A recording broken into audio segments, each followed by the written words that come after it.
Your head is a truly remarkable piece of engineering, and its foundation is the skull. The skull isn't a single solid piece of bone as you might imagine. Instead, it is a complex structure made of many different bones all intricately fitted together. We can divide these bones into two main groups. The first group forms the cranium, which is the protective, helmet-like case for your brain. The second group makes up the facial skeleton, which provides the framework for your face and supports the muscles you use for expressions and eating. Understanding these two groups helps us appreciate how the skull both protects our most vital organ and allows us to interact with the world around us every day. Let's start with the cranium, your brain's personal bodyguard. The frontal bone is the large bone that forms your forehead. It protects the front part of your brain, which is responsible for personality and complex thought. Above it, on the top and sides of your head, are the two parietal bones, which form the main roof of your skull. On the sides, near your ears, are the temporal bones, which house the delicate structures of your inner ear. At the very back is the occipital bone, which has a large opening at its base, allowing the spinal cord to connect with the brain. These bones are strong and curved, a design that is excellent at deflecting impacts and keeping your brain safe from harm. Deeper inside the cranium, there are two more crucial bones that are less visible but no less important.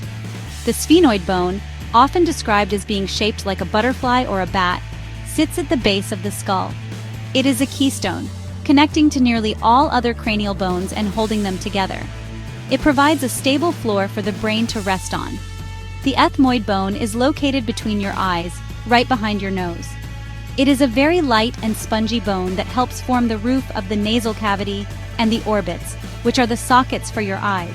This bone plays a critical role in our sense of smell by providing passage for olfactory nerves. Moving to the facial skeleton, we find the bones that give your face its unique shape. The largest and strongest bone of the face is the mandible, or your lower jaw. It is the only movable bone in the skull, and its ability to move up, down, and side to side is essential for chewing and speaking. Above the mandible are the two maxillae, which form the upper jaw, the roof of the mouth, and the floor of the nasal cavity. Your upper teeth are anchored in the maxillae. The zygomatic bones are your cheekbones. They provide structure to your cheeks and form part of the eye sockets. Finally, the two small nasal bones form the bridge of your nose, giving it its characteristic shape and support.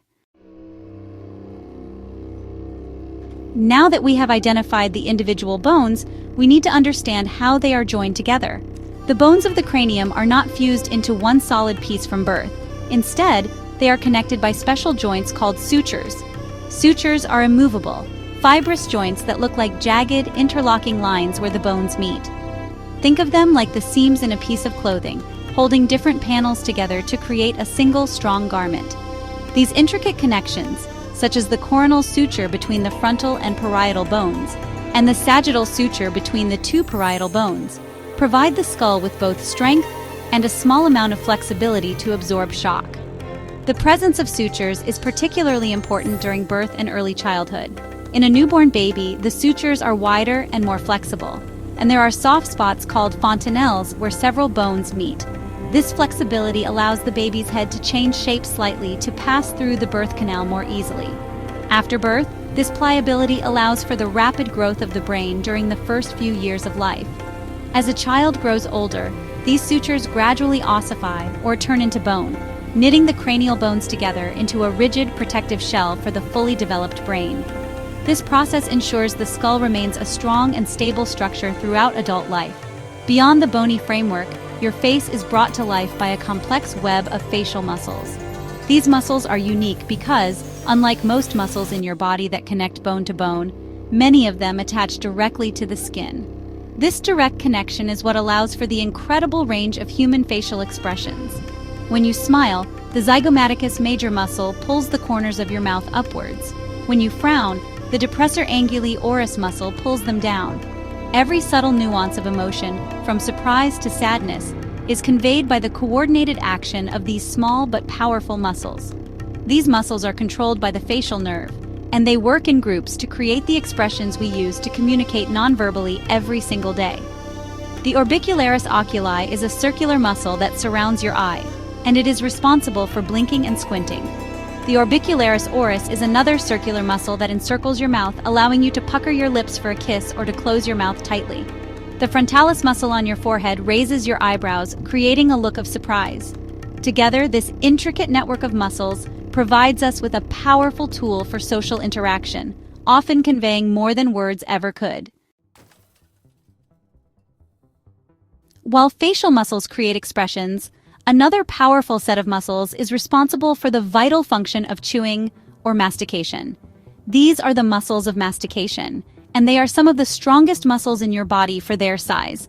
There are 4 main pairs of these muscles that work together to move your mandible. The most powerful of these is the masseter muscle, which you can easily feel on the side of your jaw when you clench your teeth. This thick rectangular muscle is the primary muscle responsible for closing your jaw with immense force, allowing you to bite through tough foods like apples or nuts. Working alongside the masseter is the temporalis muscle.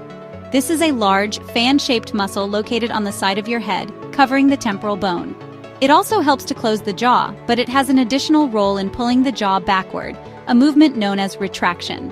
You can feel this muscle contracting if you place your fingers on your temples and clench your jaw. The other 2 muscles, the medial and lateral pterygoids, are located deeper within the face. They are crucial for side-to-side grinding motions, which are essential for properly breaking down food before you swallow it. The coordinated action of all 4 muscles allows for the complex movements needed for efficient chewing. All this powerful movement is centered around a very special joint, the temporomandibular joint, or TMJ. You have 2 of these joints, one on each side of your head, just in front of your ears. The TMJ connects your mandible to the temporal bone of your skull. It is one of the most complex joints in the body because it has to function as both a hinge for opening and closing your mouth and a sliding joint for moving your jaw forward, backward, and side to side. This dual action is what gives your jaw its incredible range of motion, which is necessary for both eating and speaking clearly. For the TMJ to function correctly and remain stable during these powerful movements, it relies on a combination of its bony structure and the support of surrounding ligaments. The joint itself contains a small fibrous disc that acts as a shock absorber between the bones, preventing them from grinding against each other. This disc helps to ensure smooth and painless movement. When this joint or the muscles around it are not working correctly, it can lead to a condition known as TMJ disorder, which can cause pain, clicking sounds, and difficulty opening or closing the mouth. This highlights the delicate balance required for our jaw to function properly every day. Muscles provide the force for movement, but it is the ligaments that provide the stability, acting like strong fibrous ropes that hold the bones together and prevent excessive or improper motion. Around the temporomandibular joint, several key ligaments ensure the jaw stays in place. The main one is the temporomandibular ligament itself, which is located on the side of the joint. It is a thick band that strengthens the joint capsule and prevents the mandible from moving too far backward or to the side. It is the primary stabilizer of the jaw, ensuring that the powerful forces of chewing do not dislocate the joint. 2 other important ligaments, known as accessory ligaments, provide additional support to the mandible. The sphenomandibular ligament is a long, thin band that runs from the sphenoid bone down to the inner surface of the mandible. The stylomandibular ligament runs from a pointy process on the temporal bone called the styloid process to the back edge of the jaw. While their exact function is complex, they are thought to act as a check-rein system, limiting the extreme forward and opening movements of the jaw. These ligaments help to suspend the mandible and prevent it from moving in ways that could cause damage to the joint or surrounding structures. Ligaments are also crucial for stabilizing the connection between your skull and your neck. The top 2 vertebrae of your spine, the atlas and the axis, have a unique shape that allows you to nod and shake your head. A set of strong ligaments ensures this movement happens without compromising the spinal cord. The alar ligaments connect the top of the axis to the base of the skull. They are very strong and work to limit how far you can turn your head from side to side. The transverse ligament of the atlas is another critical structure. It holds a bony projection from the axis firmly against the atlas, preventing it from pressing into the spinal cord during head movements. In conclusion, the head is an incredible example of biological teamwork. It all starts with the bones of the cranium and face, which provide a strong protective framework. This framework is held together by sutures and brought to life by the muscles of facial expression and mastication. These muscles allow us to communicate our feelings and to nourish our bodies. Finally, a system of tough ligaments provides essential stability, ensuring that all this movement occurs safely and efficiently. From protecting your brain to enabling a smile, every part of your skull, muscles, and ligaments works in perfect harmony to support the actions you perform every single day.